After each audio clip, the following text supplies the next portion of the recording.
Welcome to the Great Detectives of Old Time Radio from Boise, Idaho. This is your host, Adam Graham. If you have a comment, email it to me, box13@greatdetectives.net. Follow us on Twitter at Radio Detectives and become one of our friends on Facebook, facebook.com/Radio Detectives. Before we do get started, I want to let you know that today's program is brought to you by the financial support of our listeners. And among them, I want to thank Thomas. And I'll be sending along access to the premium site, which we do with all donations of $7 or more.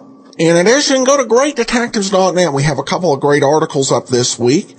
First of all, we take a look at the Colonial Radio Theater's latest mystery drama. This one's called The Thinking Machine. And my review will be up on Saturday for that. On Sunday, I'm going to take a look at how radio is a little bit different than what we were told. I think mostly people in culture kind of like to believe that radio is some silly comedies and a few hard-boiled detectives. A little more than that, and we'll talk about that at greatdetectives.net. You can follow all the articles that we do on your Kindle, and you can try it out free for 2 weeks through the Kindle store. Just search for the Great Detectives of Old Time Radio. Well, we return to where we were in our chronology before we went to that lost episode. So now here's today's story, the Pitiful Patricide case from June 17th, 1952. Ladies and gentlemen, we take you now behind the scenes of a police headquarters in a great American city, where under the cold, glaring lights will pass before us the innocent, the vagrant, the thief, the murderer. This is the lineup.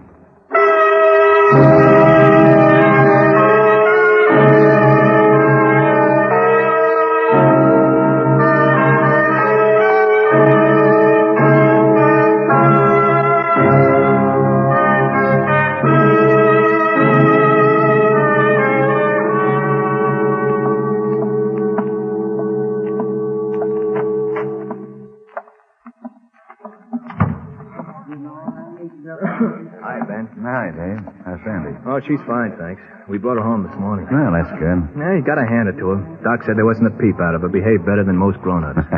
Proud father, huh? Oh, sure. If you had any kids, you know what it's like. Mrs. Weiss here yet? Oh, I don't think so. Did Klein come in? I haven't seen him. Sandy's always been brave about things like that, though. Even the dentist doesn't bother her. Hi, Ben. Oh, hi. Hi, Klein. How's Sandy, Dave? Don't ask him. You'll get a lecture on brave children. Oh, she's fine, thanks. Didn't you have any Never mind, I believe you. Oh, hello, Miss Weiss. Hello, Lieutenant Guthrie. How are you feeling? Oh, much better, thank you. You remember Sergeant Klein, Sergeant Asher? Oh, yes, how do you do? How do you do, Miss Weiss? I'm sorry I'm late. Seems like there's so many things to do now that Daddy is gone. Oh, that's all right. Here, this'll do. Lieutenant, did you find the men that did this awful thing? We're not sure. We picked up one man that fits your description. Oh, but there were two men, Lieutenant. Yeah, I know, but if we can get one, we can usually get the other. May I have your attention, please? You people out there on the other side of the wire in the audience room, may I have your attention, please? Thank you. My name is Cogger, Sergeant Pete Cogger. I'll explain the lineup to you. Each of the suspects you will see will be numbered. I'll call off a number, their name, and charge.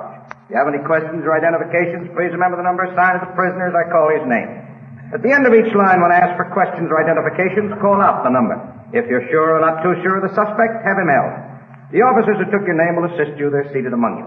Please be prompt with your questions or identifications. When the prisoners leave here, they're sent to the washroom and dressed back into their jail clothes. It makes it quite difficult to bring them back after they leave here. The questions I ask these suspects are merely to get a natural tone of voice, so do not pay too much attention to their answers, as they often lie. All right, bring on the line. Okay, keep it moving. Right over here to the end of the stage. Come on, boys, move it. Now turn and face front. Hands at your sides and look straight out through the screen. That's it. Now, when I call your number, step out. Keep facing front and talk up so everybody out there can hear you. I want all those people out there on the other side of the screen to get a good look at you and be able to hear what you say. So stand up and talk up. All right, number 1, Ernest Fitz, grand larceny. Okay, Ernie, step out. Ernest, thank you, please. All right, Ernest. What's your address? Well, my mailing address is 1263 South Griffith Road, Miami, Florida. When I ask for your address, I want to know the address where you slept last. 614 Oak Lane. House or apartment? It's an apartment. I'm staying with a friend of mine. And we know all about your friend. Oh, really? How long have you been in town, Ernest? Yeah? I think that's one of the men that fought one. You sure? Cadillac. I would like to see him closer. Wait till he's called, when you'll be able to get a better Not look at this him. season. When were you in Palm Springs? Well, last year. For how long? Well, really, now, must we go through this foolishness? How long were you in Palm Springs? Well, about 3 months. What kind of work do you do? I'm a salesman. What kind? A very good one. All right, Ernest. What do you sell? Real estate, securities. What firm do you represent? What firm? Yes, what company? Well, I suppose you would call it my own. Business been good, Ernest? Oh, it's very good. Well, that is, up until this afternoon. Okay, Ernest, step back. Number 2, Herbert Emery, robbery. Where do you live, Herbert? 304 East Federal. Where do you work? I ain't working right now. Been looking, though. What were you doing at 434 East Collins early this morning? Looking? Just looking, that's all. For work? Yeah. I go out early in the morning, line up places to ask for a job during the day. But the store wasn't open for business and you were inside. The door was unlocked. I was going to close it. Oh. Where you from, Emery? Oregon? You ever been in trouble before? No, sir, nothing serious. How old are you? 41. I ain't in any trouble now, am I? A little. Oh, I ain't done nothing. The door was open. I was going to close it. You own a car? Oh, sir. How long you been in town? Been there 2 weeks. All right, Emery, step back. Number 3, Roger Fitzgerald, open charge. Okay, Roger, stand up straight. That's it. Where do you live? 4677 North 40. You own a car? No, sir, you know that. I was waiting for a bus when you picked me up. Where'd you get the typewriters, Roger? I found them Where? in the bushes. You find a lot of typewriters? Yeah, quite a few. We found 12 more typewriters in your room, Roger. There were that many. Yeah. You ever been picked up before? On this town. How long you been in town, Roger? 20 months. Where you from? State of Ohio. Hey, you think I stole those typewriters? That's right. You kidding? Afraid not. Okay, step back, Roger. Could we move Number up a little 4, Carl closer with him? Lindell, robbery. sure. Okay, Carl, move it.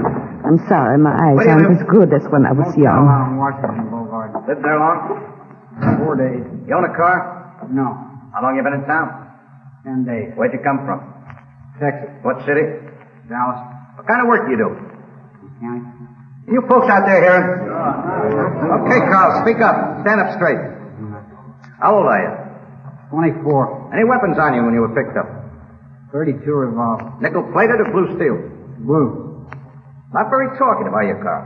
No. Any questions or identification? I'm sure of it now, Lieutenant. All right, quiet down. He was one of Make me them. sick. Believe me, I would never say it if I'm not sure. I believe you, Miss Weiss. You were cop ready to jump on. Something as serious as this, I would be sure before I said anything. Surely. Sergeant Carger. Yes, Lieutenant. Number 4, hold for interrogation.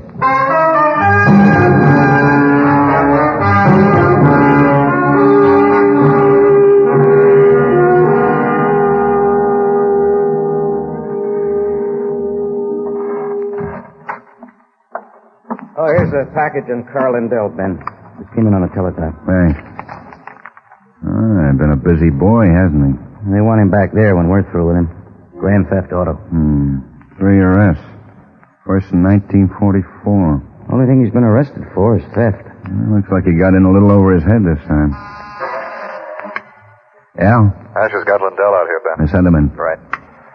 Well, let's see what he has to say. Over here.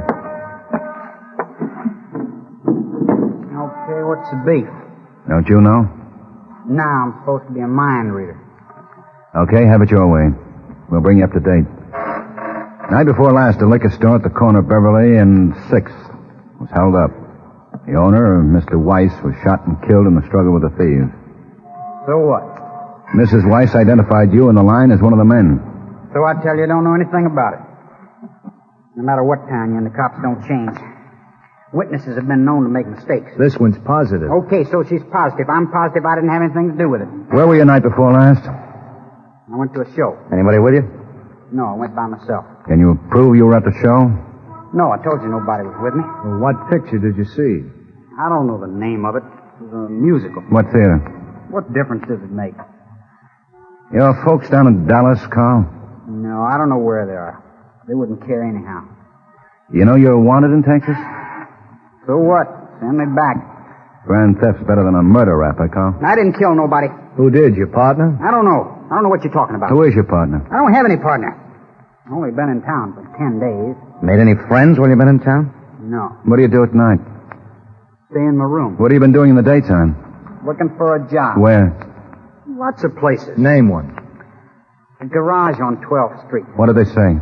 They didn't need anybody. I'd be working if they did. Want a cigarette? No. You ever been around Beverly and 6th? I don't know. I don't even know where it is. How long you lived in the motel? Ever since I got in town, 10 days.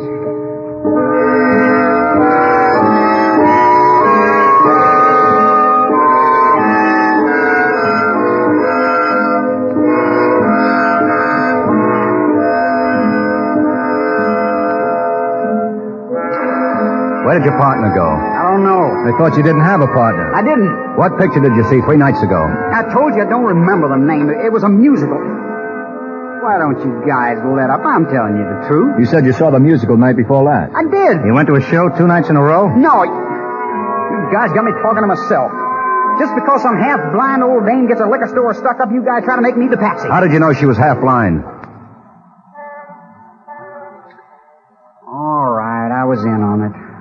But I didn't kill the old man. Earl did it. Earl who? Earl Bentley. Crazy jerk, he didn't have to either. The old man didn't even have a gun. Whose car did you use? I don't know who it belonged to. Earl stole it. Where does Bentley live? I don't know. Really, I don't know. I met him in a bar at 3rd and Washington. Hi-ho. He's got a girlfriend who works there. And what's her name? Jean Hillard. You seen Earl since the robbery? No.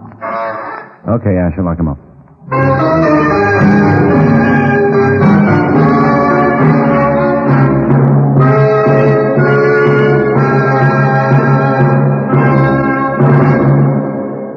An unborn baby, an aged grandmother, a Cub Scout, a hardened veteran of the Korean War, people of all kinds, your neighbors, are helped when you give to your local community chest.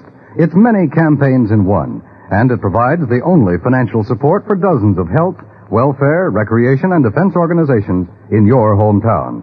They're all counting on a bigger gift from you this year. Don't let them down.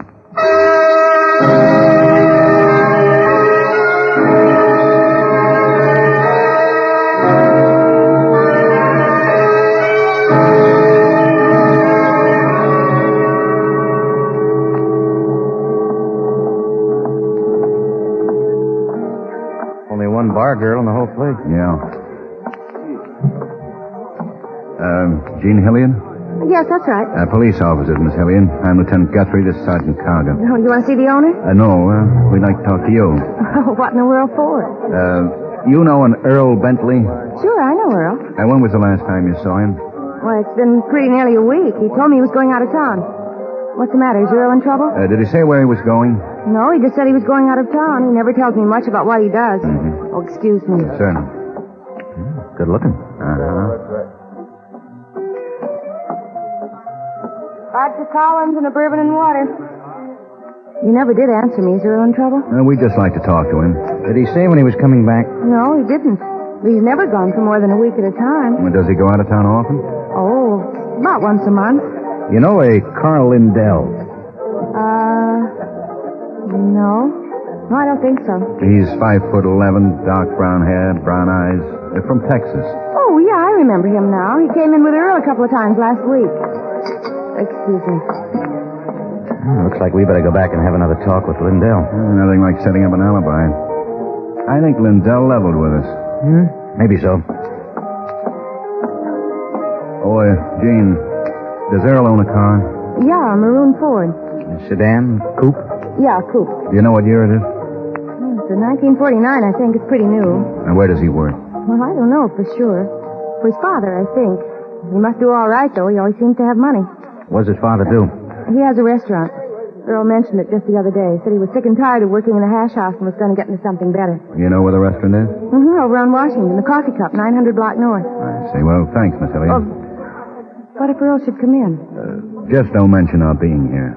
Oh, I won't if you don't want me to. No, we don't want you to. All right. But I still can't understand what you want with Earl.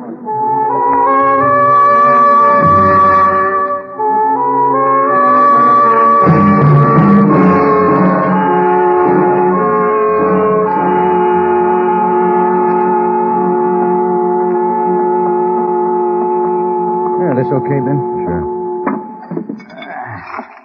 What'll it be, gentlemen? Coffee for me, please. Same. Right. Clean place, isn't it? Uh-huh. Not much business, though. There you are. 2 coffees. Anything else? Is that pie any good? Yeah, better be. I make it myself. Give me a piece of the berry. Sure. You run this place by yourself? Practically. Wish I could get some good help. Even my own son thinks he's too good to work in a lunch counter. This ain't too much of a place, but it's been good to me. I'm going to retire one of these days, and I always figured that Earl, he's my son, I always figured that he could take over someday. Well, maybe he'll change his mind. Not Earl. You know, I started this place 14 years ago. Got a little home around the corner here on 9th Street, all paid for, and I got a little money in the bank. But that ain't good enough for Earl. He's going to make it fast, he says. Where is he now? Earl? I don't know. Never tells me where he's going. You think he's home? I doubt it. Why'd you ask that? I just wondered. You fellas friends of Earl? Not exactly. But we would like to see him. You fellas are policemen, aren't you? Earl's in some kind of trouble, ain't he? That's right, Mr. Bentley.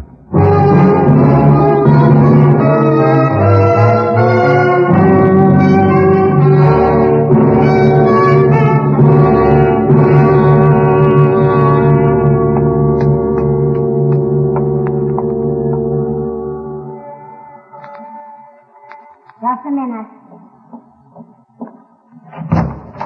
Yeah? Mrs. Bentley? Yeah. Police, Mrs. Bentley. Oh. Want to come in? Thank you. Is Earl here? Nope. He left about 2 hours ago. Did he leave in his car? Uh-huh. You know when he'll be back? Nope. Earl don't tell me nothing about what he does. He's in trouble, ain't he? We'd like to talk to him. I knew it. I knew it was bound to happen. How's that? A smart aleck punk. I told his father he was going to get in trouble. Isn't he your boy, too? Nope. He just married his old man last year. How old is Earl? 24. He's old enough to know better. You mind if we have a look around? Nope. But he ain't here. Pete? Yeah, Ben. Check the house. All right. Where's his room, Mrs. Bentley? Right down the hall. What'd he do? We think he shot a man. He has the guts, all right. Smart aleck jerk. Here. Take a look. Do you have any idea where he might be? Nope. Told you don't tell me nothing. Nothing here, Ben. Of course he ain't here. I'd have told you if he was. May I use your phone, Mrs. Bentley? Sure, help stuff's in the kitchen.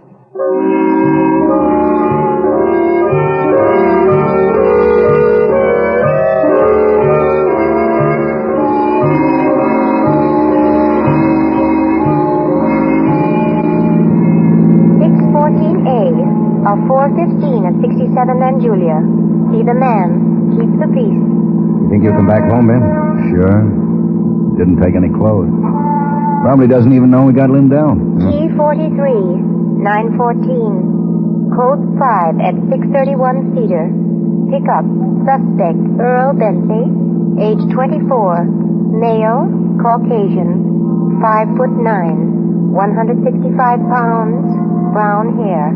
Probably driving 1949 maroon Ford coupe. If he comes back, they'll get him.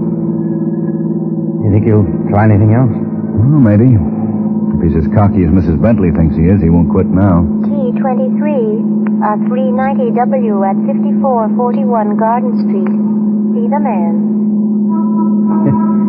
I asked Asher how his kid was. Yeah, so did I. It sure burns Quine up the way Dave was on about his kid. There's one good thing about being single. You never have any trouble like that. You want to go up, Madison? Oh, okay. You ever been around Asher's kid? No. Oh, fine. Yeah, you would go up, Madison. Looks like it just happened. Better stop. Is anyone hurt? No, I don't think so. I'm not, anyway. Are you the driver of that car? Yeah, the other car came clean across the double line. Took me in the rear fender. Guy shut down and turned me over. Did he stop? No, I saw him going around the corner, but by the time I got there, well, he was gone. I just now got back here to my car. He must have gone to call you guys. Well, there hasn't been any call on this. Gee, that's All right. units. I'd have called, but All I... units. Huh? Hold it. Vicinity Cedar and Washington. 211 at 1506 Acacia. hey. A liquor store. That's only a few blocks from here. Suspect resembles Earl Bentley. Male, Caucasian, about 5'9". Let's go, Pete. 165 pounds.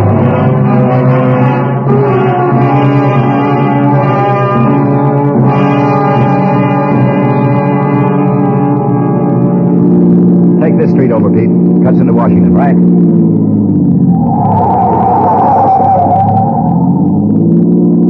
Not much chance of seeing him. Yeah, there he goes, Pete. He couldn't make the light. He turned off. See if you can make it, Pete. That'll be close, Ben. You see us, Ben? I don't think so. Yeah. Hey, he's not going to make it.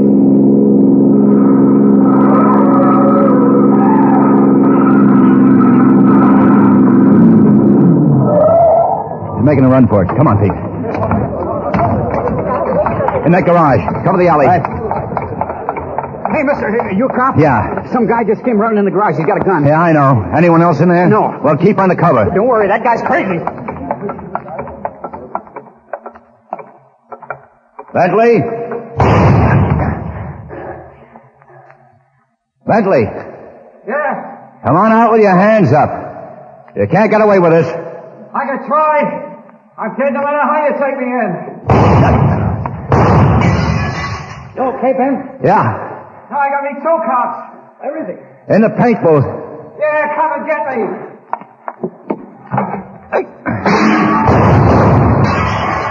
Nervous, Bentley? You're gonna whip the whole police force? I don't have to. There's only two of you. There'll be more. Okay, you win. Throw your gun out. Okay. Come out with your hands over your head. Okay, that's close enough. Face the wall. Put your hands in back of you. Sure. Take it easy, Bentley. Okay, Pete, come on in.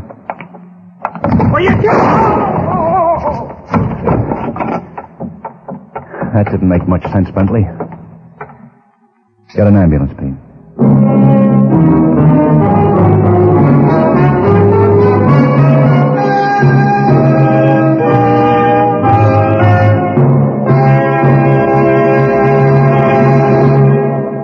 The lineup, where before you pass the innocent, the vagrant, the thief, the murderer. Listen again next week when we again bring you the lineup. May I have your attention, please? You people out there on the other side of the wire in the audience room, may I have your attention, please? Thank you. My name is Cogger, Sergeant Pete Cogger. I'll explain the lineup to you. Each of the suspects you will see will be numbered. I'll call off a number, their name and charge. Do you have any questions or identification?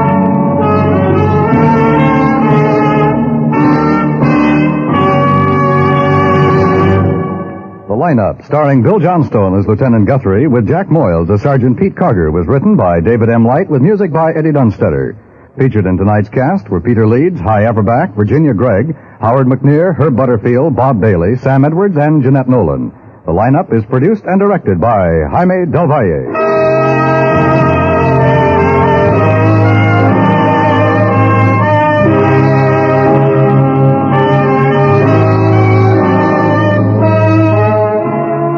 Presidential election night. As the voting returns pour in from coast to coast, CBS Radio will be ready with one of the most comprehensive reporting jobs in election history.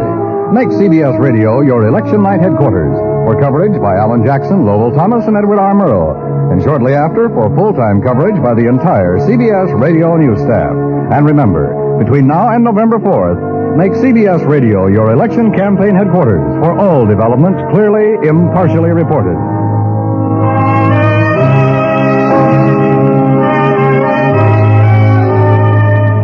Dan Coverly speaking. This is the CBS Radio Network.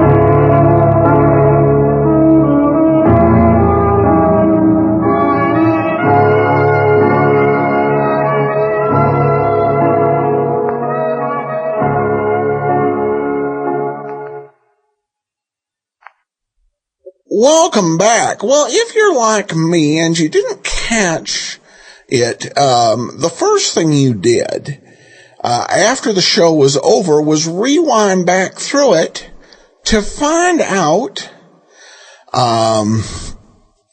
where Bob Bailey appeared. And I'll go ahead and answer, save you a little searching and trouble. He was the second guy in the lineup. Speaking of today's lineup, Carter seemed to be going kind of fast when he was reading the instructions. I mean, I know it's not Shakespeare or anything, but my goodness, he was going quick through that. Also, given that the whole point of the lineup is to get of questioning people in the lineup, is just to get a natural tone of voice, he was kind of going hard after that con man guy, who was, I believe, Howard McNear's character. And of course, then there's the title of this, The Pitiful Patricide Case. Okay, the guy didn't actually kill his father, unless they're trying to suggest that the murderer killed the liquor store owner in a indirect way of killing his father, which kind of seems a little Freudian, but not so straightforward. But or it could be that they were just looking for something with alliteration. All right. Well, now we've got a couple announcements. First of all, I've added a new show to the big list of programs that we're going to do, and the program I've added is The Avenger. I'm probably going to wait till after we finish Nick Carter, because it's one of those shows that is a bit more pulpish, and probably having two of them running at the same time doesn't make sense. It was originally designed as kind of a knockoff of The Shadow, except it really was a detective mystery. I was listening to it back during when we were doing James Monk's in Mr. Moto on the show, so I could have something to go ahead and play as an extra. But I found out that actually will work in the program. So it's been added to the eventual list. Those of you in the app or premium side have gotten an unhosted episode as kind of a little foretaste of what's to come. Kathy comments, I love it when you post these B-movies, and this one's from Puritan Pictures, no less. And that's from Video Theater number 44, I'll Name the Murderer. I'm glad you enjoyed it, Kathy, and I appreciate the feedback. We don't get a whole lot on the on that particular aspect of the program. I've done, in the last few months, quite a few more television shows, just because the best of the public domain movies, things like DOA and My Favorite Brunette, we've already played. But we're continuing to look for gems that are actually public domain. But expect a mix of B movies and television programs when applicable. I know we have a couple of episodes of The Adventures of Philip Marlowe TV show that we'll be bringing you when we do that series. And still haven't made up my mind for month of October. I will let you know next Saturday, though, for sure. And then we have a comment from Chris who says, I have to apologize, but I'm a recent convert to this particular podcast. I've long listened to old-time radio, but found this incredible podcast earlier this year. I'm listening to back broadcast and just got to the start of the Mr. Moto series. This is a series I have never heard before. And since I've been listening since I was a wee one, finding anything from the golden age that I've not heard is rare and treasured. Thank you for your continued hard work in bringing all of this wonderful content back to life once more. Well, thanks so much, Chris. And I love notes like this and the comments that we get. It's part of what keeps me loving doing the Tuesday programs, which usually feature shows that are less heard of than things like Johnny Dollar, Nick Carter, and Philip Marlowe, but still pretty interesting and fun to listen to. All right, well, that will do it for now. Join us back here on Monday as we will bring you yours truly, Johnny Dollar. Next Wednesday, we'll have a Johnny Fletcher mystery.